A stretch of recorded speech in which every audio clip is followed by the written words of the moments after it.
Whoa, yo, get off. Why are you grabbing my thing? Why are you grabbing me? Well, how's it security breach? So there's no signage. There's no signage. Don't grab it. Don't grab it. Get off it. I'm just making a video. You're making a video? Yeah, of the police station, yeah. Okay, can I not be in your video? I'd rather not be in your video. Alright.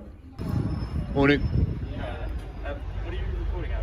Just making a video. You're making a video? Yeah. What are you making? Just like police station, stuff like that. Right, any particular... What do you mean stand by? Can you identify yourself with just some bloke in random clothes? PC Wilkes. Alright. And your number? Police station. I'm at 812. You based here, are you? Yeah, I'm based at the police station here. Just obviously, I'm sure you can understand with the terrorism threats etc. at the moment, we just have to be aware of anyone recording buildings and potentially carrying out any hostile reconnaissance. So. What are you doing here, mate? Just making a video. Of? Just the police station, stuff like that. You guys streaming or video? I'm not live streaming. It's just a video. Yeah. Have you got anything with your name on it? I don't, unfortunately. Why would I need to give my name? Would you mind identifying yourself? Yeah, PC 473, Okay. right, Bishopsgate Police Station, right, attached to Bishopsgate CID, Alright. and that's my warrant card. Yeah? Alright, mate, I believe you. We're going to ask you to move along, alright, and to not film out the back of the police station. Was it not you that said this is a public place? Yeah. Let's not surround me, please. We'll let you go about your business then, and you may be stopped again. Say that again? You may be stopped again, right? Okay. Yeah? Well, could you circulate it then, so I won't be stopped? No. Watch this one carefully, because within 90 seconds an officer will tell a man he's standing in a public place and then order him out of it. 3 police stations, 3 encounters, 3 different flavours of the same instinct. The reflex to move someone on first and find the power for it later. Bishop Stortford gives you the contradiction. Bedfordshire gives you handcuffs, a terrorism search, and a courtroom. Surrey gives you something rarer, an officer who gets it right. Stay for that third one. It changes how you see the first 2. Right. Why are you filming the police station? I'm just making a video. So why are you filming police stations? It's just a little hobby of mine. Understand how police might find it suspicious when you film Not really, no. police stations. I've given... You're not really giving any information though, you just said you're filming for your own recreation. Do you not find it slightly unusual recording the back of a police station showing movements coming in and out all the time? Anyway, we'll ask you to leave. The only thing I will ask is a little bit of respect for people if they are coming in and out of that back door, that maybe some of our customers you're not getting in their face with, alright? Well, either stand here, fine, or go. Alright, stand here then. Fine by me. What's all this? Like, why are you coming out like this? It's a police station, close enough. Police station, and You lot not got anything to be like... suspicious. You ain't got any work to be getting on with anything like that? Like? No, I've got nothing to do either, mate. Alright. So I can stand here all day. Yeah, alright. Right, just so you know as well, you are being recorded obviously on CCTV. We have CCTV around the building. Alright, so we may or may not be taking a still image of you. It's good coffee, by the way. Is it? I'm jealous, man. Here's the officer's whole case spoken aloud. Filming the back of a police station is suspicious. Not an offence, suspicious. Filming in a public place is lawful in England and Wales. There's no power to stop it simply because the building has a blue lamp on it. So watch the retreat. It slides from move along to stand there then, fine by me. That's not the law changing in 2 minutes. That's a man discovering he never had it. Now travel north, where a different force skips the conversation entirely. What? I'm just here. What's up? Yeah, everything's fine. Whoa, yo, get off. Why are you grabbing my thing? Why are you grabbing me? Well, how's it security breach? So there's no signage. There's no signage. Don't grab it. Get off it. Come on, just comply with us. Just comply with us. Calm down. Listen, What's up? Right now, it's a security breach. Why? I'm going to give you one warning. Put your hands behind your back now. Why? For what? For what? Take this. Let me take it. You record it. For what?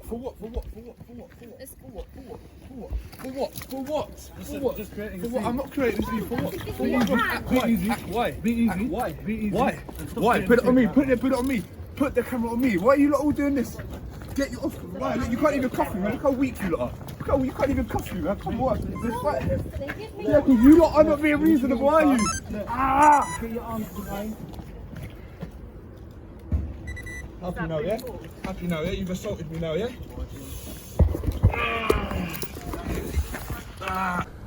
At this moment in time, we're just trying to come to a conclusion as to how we can deal with this. Okay, right. So good. I'm just gonna sort of say initially, if you refuse to provide your details, the likelihood is you are going to be arrested on suspicion 50, is of it? trespassing on a secure site. Okay. Okay, that's not a crime, but alright, crack on. Like I said, that's what's going to happen. Now, are you going to provide? Right, sir, give me a second. Are you going to provide me with your name? No. It's a yes or no question. No. Okay, thank you. That was a request dressed as an order. This is Bedfordshire, and they've stopped asking. Refuse your details and you'll be arrested for trespass. Then, when that collapses, out comes Section 47 of the Terrorism Act for a search. And finally, a Section 5 public order arrest because an officer took offence at some swearing. 3 legal theories for one man with a camera. When you need 3, it usually means you never had one. So we made it here, Bedfordshire Police Headquarters, to come collect my phones. I was doing an audit here on the 7th of October. Long story short, I was arrested for public order offence, impersonating and obstructing a police officer. The obstruction and the impersonation were both dropped. I went to court they charged me with the Section 5 public order offence because supposedly PC Nanja felt harassed, alarmed and distressed by my use of language. Anyway, we went to court on the 11th. The Crown, I made a community post about it if you wanted to kind of see in more detail, but yeah, we made it to court. The Crown didn't even have the case files, so naturally I said I was going to plead not guilty. The clerk or the legal advisor that sits below the magistrates tried to kind of convince me to plead guilty because I had admitted to swearing in some capacity. So you know, she tried to get me to plead guilty. Obviously under no circumstance was I going to plead guilty, so I pled not guilty. The Crown had to review the evidence over lunch, so obviously court was adjourned over lunch. The Crown reviewed it. I went back into the courtroom after lunch, and the Crown or the prosecution, the guy basically nudged me and was like, yeah, the case is going to get thrown out. The case was thrown out. Obviously, remember guys, police cannot feel harass. Now the part they hoped you didn't know. The Crown turned up to court without the case files, then binned it over lunch. And he's right about the principle behind it. The courts have long held that officers are expected to withstand language the rest of us might find offensive. So the threshold for a constable being the victim of a Section 5 is higher. He cites DPP v Harvey 2011. Worth reading it yourself rather than taking either of us on trust. Kind of explain this. DPP versus Harvey 2011. Essentially what happened was there was some black guy in a block of flats. The police accused him of having some weed on him, so he swore once. They searched him, he swore again. He was warned, you know, if you swear once more you're going to be arrested. They searched him for the weed.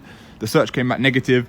He swore again for the 3rd time, and then the police maliciously arrested him for a Section 5 public order. He pled not guilty, and that case, DPP versus Harvey in 2011, that case in itself set the precedent in terms of, you know, whether police can feel harassed, alarmed and distressed. Now remember, obviously, there were no members of the public present in that case.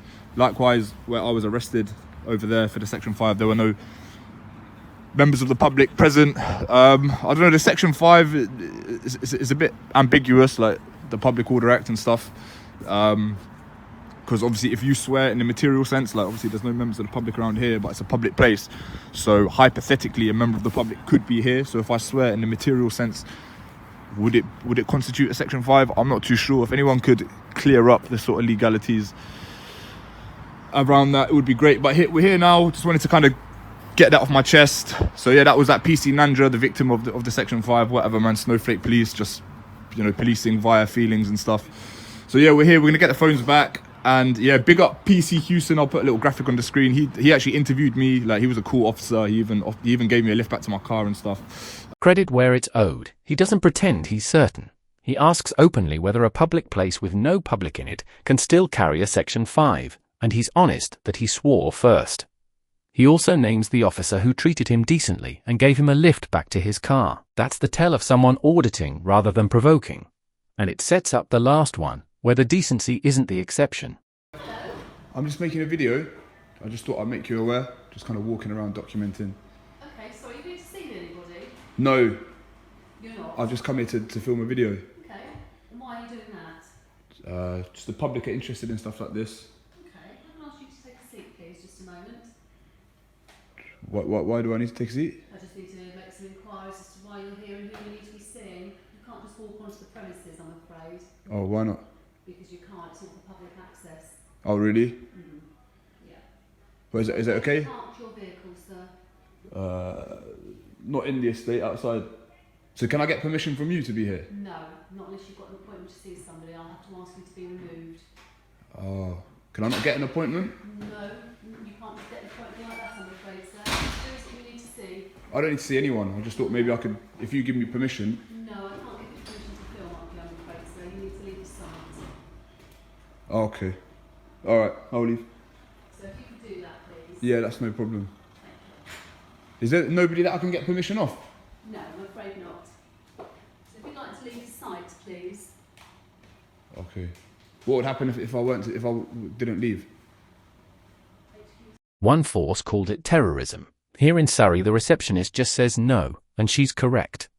A police station foyer isn't open ground. Implied right of access can be withdrawn, and he acknowledges it himself before anyone raises their voice. So he asks, gets refused, and leaves. No handcuffs required. Turns out the difference between an incident and a non-incident is usually one person willing to say the boring true thing. Hi mate, you're Hello, right. good, thank you. Can I just ask what you're up to? I'm just making a video. You make a video. Could I get permission to go inside, by the way? No, you can't, no. Oh, that's what I was going to ask. What kind of a video are you making? I just got interested in the police station. So I went in there and asked the lady at the reception and she said, no, you need to get permission. So she asked me to leave. I left. Yeah. And then obviously, yeah, I'm just kind of seeking permission. Are you, what was that, inspector or? Sorry? What rank is that? The superintendent. Oh, is that above inspector? Yeah. Yes. Oh, well, I've never met a superintendent. No. So yeah. Okay, you're making a video. What are you making a video about?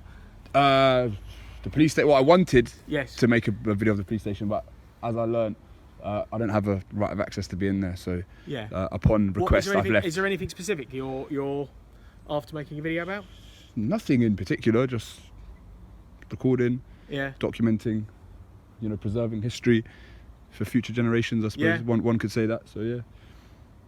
Okay. Are we happy with that? Yeah, no, absolutely. I mean, it's just where, obviously... I understand it's a little bit unusual. It is a bit unusual, Yeah. and we're just trying to sort of find it, obviously, because, you know, we do have a heightened security Oh, sort of, okay. you know, alert, and we just do need to sort of find out what people are up to, particularly if they're sort of, you know, at the front sort of Yeah. gates of our police station Yeah. and our headquarters. As to Yeah, what's you've done. got a right to ask us. You know, Yeah, it's behaviour that needs to be challenged. I accept Well, that. it's not challenging. It's Yeah. just finding out what's Yeah. sort of going on. You know, absolutely, you're free to sort of film and find out what's going on. Yeah. Okay.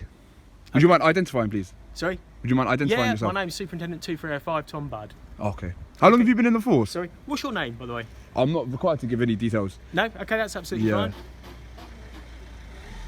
Okay, well, have a lovely day. Okay, thank you very much. Take care. And there it is. A superintendent who explains his concern, listens to the answer, then says the sentence the other two couldn't. You're free to film, and you're right to challenge us. He asks for a name, is told no, and accepts it instantly. He asks for a name, is told no, and accepts it instantly. 3 stations, 3 officers, 1 difference. Not power, but whether they knew where theirs ended. Take 3 things away. Filming in public is lawful and suspicion isn't an offence. A police station foyer is different ground, and leaving when asked costs you nothing. And an officer who explains himself isn't weak, he's the one who's read the law. So which was worst? The Bishop's Stortford contradiction, the Bedfordshire terrorism search, or was Surrey proof it can be done properly? Tell me below and subscribe. This video is educational, not legal advice. Always check local laws. Peace out.